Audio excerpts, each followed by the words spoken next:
بسم اللہ الرحمن الرحیم۔ السلام علیکم پاکستانیوں، ابھی شب معراج گزری ہے اور یقیناً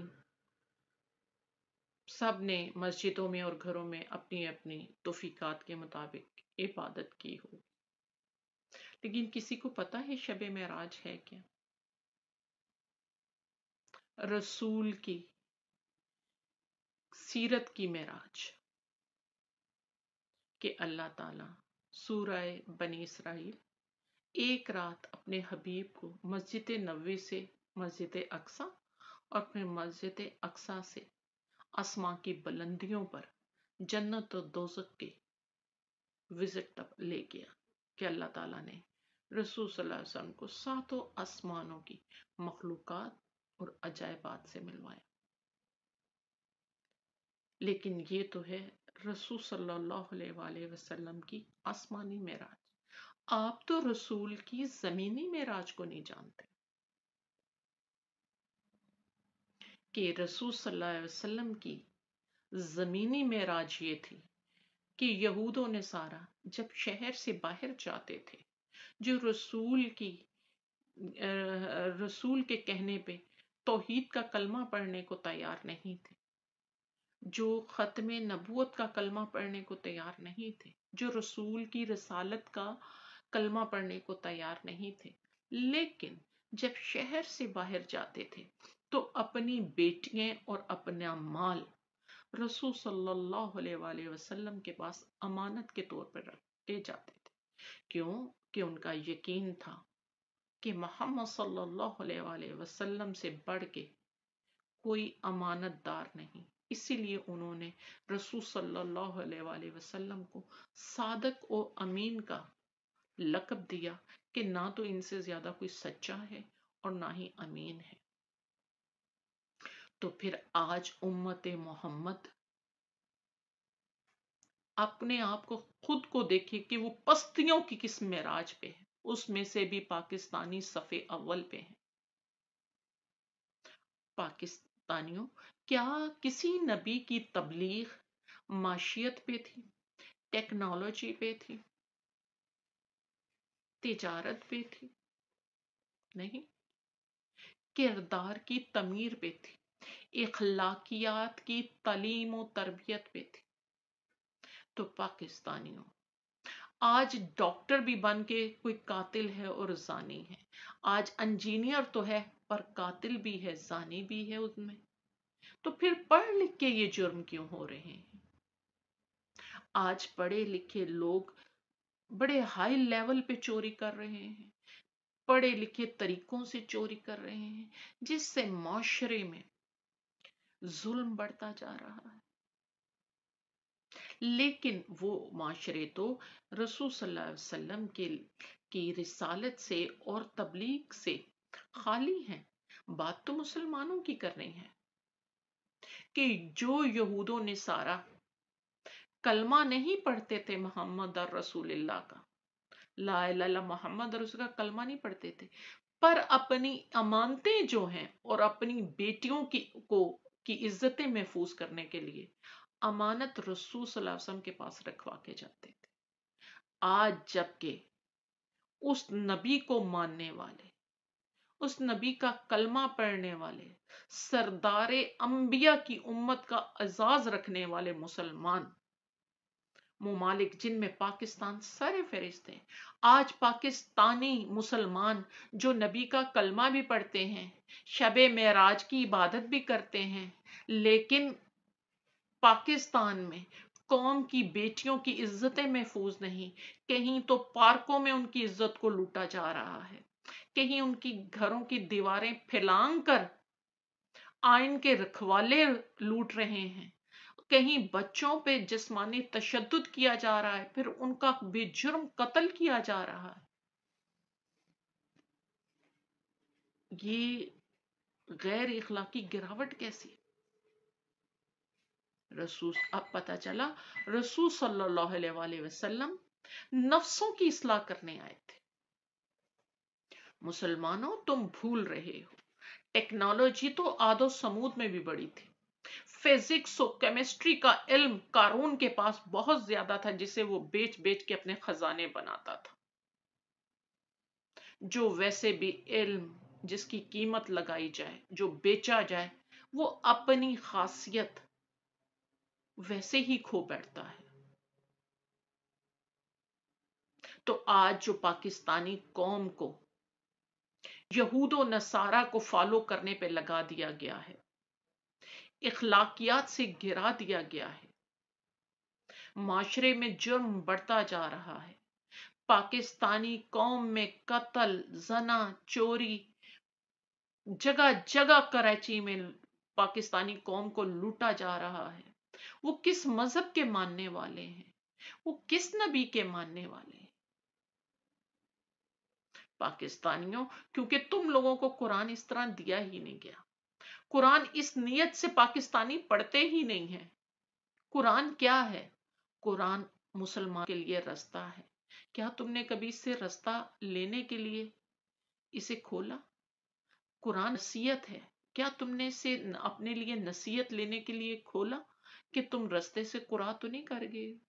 قرآن ہدایت ہے، کیا تم نے ہدایت کی نیت سے قرآن کو کھولا کہ میں یہ معاملہ طے کرنے لگا ہوں، میں یہ سٹیپ لینے لگا ہوں، میں یہ بات کہنے لگا ہوں، یا میں اس شخص کی ہاں میں ہاں ڈالنے لگا ہوں، یہ اس قابل ہے، اس کا کردار کیا ہے؟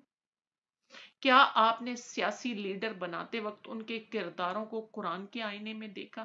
کیا آپ نے ووٹ دینے سے پہلے قرآن کے آئینے میں دیکھا کہ لیڈر کی خصوصیات اللہ نے کیا لکھی ہیں؟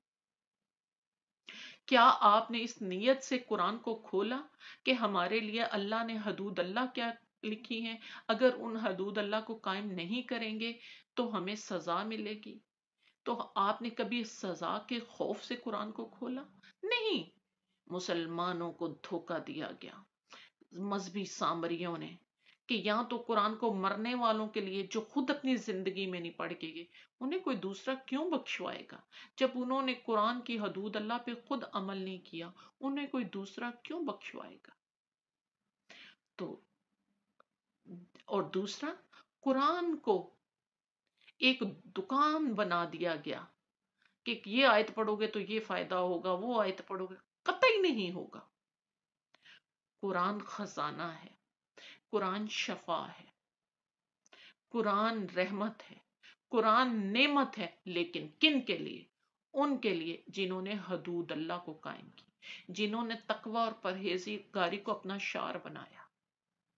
یہ نہیں کہ تم کلمہ بھی پڑھتے ہو، تم صبح کی نماز بھی پڑھتے ہو اور پھر تم زنا بھی کرتے ہو، تم قوم کی بیٹیوں کو بے لباس بھی کرتے ہو، تم قوم کے لوگوں کو لوٹ مار بھی کرتے ہو، تم گولی کے نوک پہ بندوق دکھا کر تم مسافروں کو لوٹتے بھی ہو، تم مال میں ملاوٹ بھی کرتے ہو، تم ناپ تول میں کمی بھی کرتے ہو، تم بے جرم معصوموں کو اپنے مقاصد کے لیے قتل بھی کرتے ہو، اور پھر کہتے ہو ہم مسلمان ہیں۔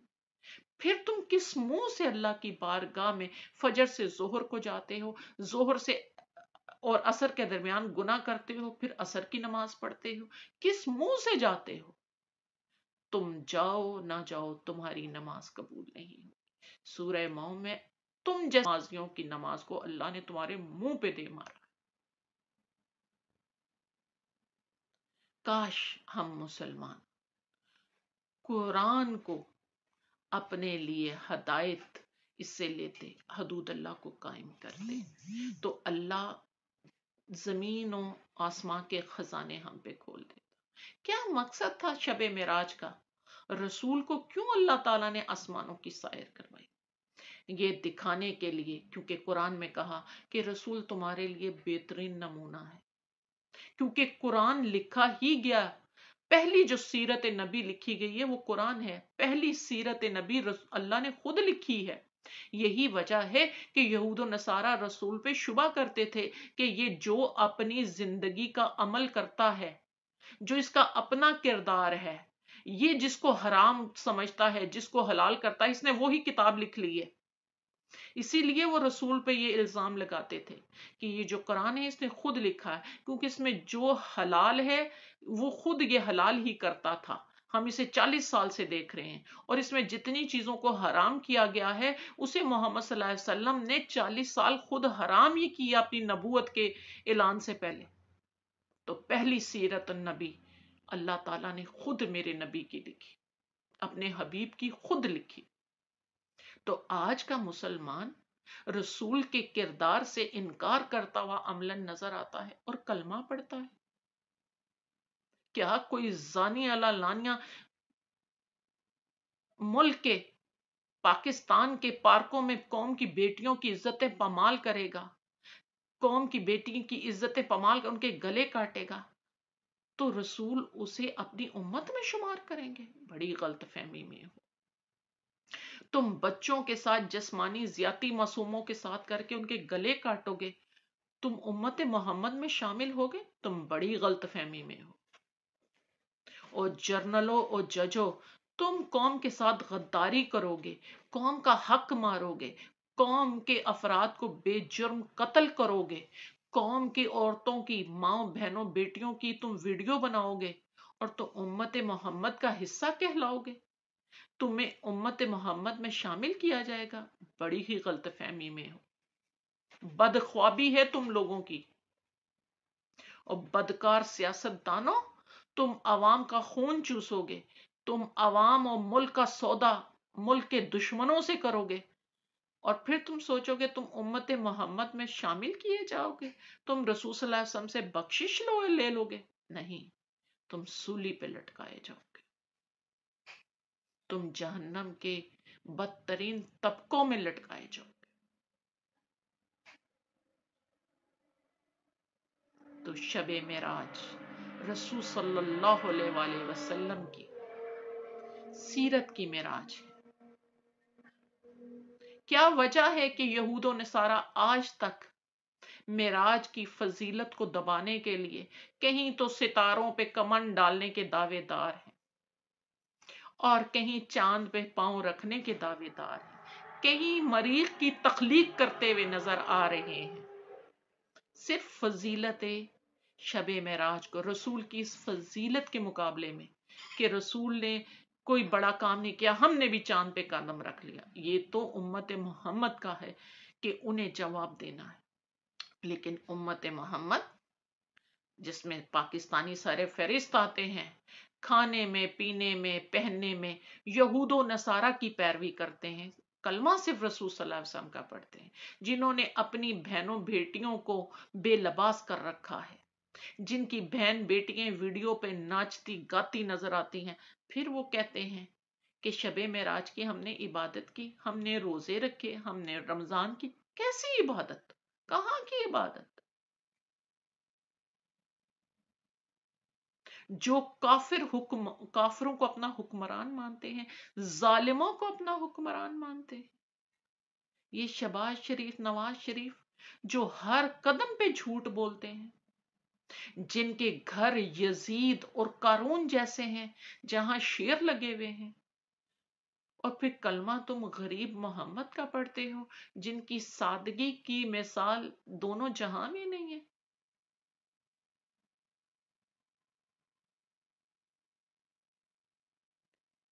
پاکستانیوں، قرآن میں تمام خزانے ہیں، لیکن اس سے فائدہ وہی اٹھائے گا جو حدود اللہ کو قائم کرے گا، جو تقوی پرہیزگاری کو اختیار کرے گا۔ تو کیا یہ بات مذاق نہیں کہ شب معراج کی ہم عبادت کریں جو اخلاقیات میں، جو کردار میں پستیوں کی معراج پہ ہیں تمام قوموں میں سے؟ امت اس نبی کی جو نبیوں میں بھی معراج پہ ہے، جو انسانوں میں بھی معراج پہ ہے، جو اللہ کی کائنات میں ہی معراج پہ ہے۔ امت اپنے آپ کو کہلاتے ہیں اس نبی سردار انبیاء کی، اور کردار و اخلاق میں تمام قوموں سے ہم پستیوں کی معراج پہ، کہ آج قوم کی بیٹیوں کی عزتیں پامال ہو رہی ہیں، انہیں بے لباس کیا جا رہا ہے۔ یہی تو تھا یہی تو منظر تھا اسلام سے پہلے، رسول صلی اللہ علیہ وسلم کی رسالت سے پہلے۔ اسی لیے تو اپنی بیٹیاں امانت رسول کے پاس رکھتے تھے۔ آج ہم اپنی بیٹیاں کس کے پاس امانت رکھیں؟ ہماری تو بیٹیوں کو گھروں سے نکالا جا رہا ہے، سوشل میڈیا پہ ایسی عورتیں لانچ کر کے انہیں گھروں سے نکال کر بے لباس کیا جا رہا ہے۔ آج ہم کس کے پاس امانتیں رکھیں؟ جس سوشل میڈیا، سمارٹ فون کو آپ لوگ اپنے ماڈرنائزیشن کا اعلی کار سمجھتے ہیں، اصل میں اسی نے گھروں کی پرائیویسی کو بریچ کیا ہے، اسی نے عزتوں کو پامال کر دیا ہے۔ اس کے استعمال پہ اعتراض ہے، بلکہ اسے مسلمانوں کے خلاف استعمال ہی اس لیے کیا گیا کہ اپنی بے لباس عورت کو ان کے گھروں میں لانچ کرو، عورت کم عقل ہے، کاپی کرے گی اور اس طرح اپنے گھروں سے باہر اپنے مردوں کے خلاف کھڑی ہوگی اور اس کو شکار کرنا آسان ہوگا۔ نہیں تو اسلام میں حضرت ختیجہ نے تجارت کر کے بتایا عورت پردے میں تجارت کیسے کرتی۔ ایسی بات نہیں، حضرت زینب نے اپنی تقریروں سے یزید کے محل کو ہلاتے ہوئے بغیر فوج کے دکھایا۔ یہ بات نہیں ہے کہ عورت جتنی اپنے پردے میں رہتی ہے وہ مرد سے کہیں زیادہ بلند حوصلہ، با کردار اور مثبت فیصلہ کرنے والی ہوتی ہے۔ بے لباس عورت، اوریانا لباس میں عورت کبھی کسی کے لیے بھلائی کا پیغام نہیں لا سکتی، کبھی کسی کے لیے مددگار ثابت نہیں ہو سکتی۔ لیکن ہماری قوم کو تو ٹم ہارٹن اور میک ڈونلڈ فوڈ میں یہاں پیچھے لگا کر، آج میک ڈونلڈ KFC کے کھانے، برگر کھانے کے بعد بلکہ ان کے نیپکین کو بھی جیب میں رکھ کر اپنے لیے سٹیٹس کو سمجھا جاتا ہے۔ ٹم ہارٹن کی باہر لائنیں لگا کر اپنے نفس کی تذلیل کر کے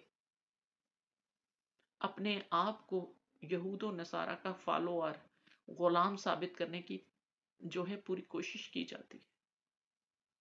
کپڑے اتارنے کو ماڈرنائزیشن کہا جاتا ہے۔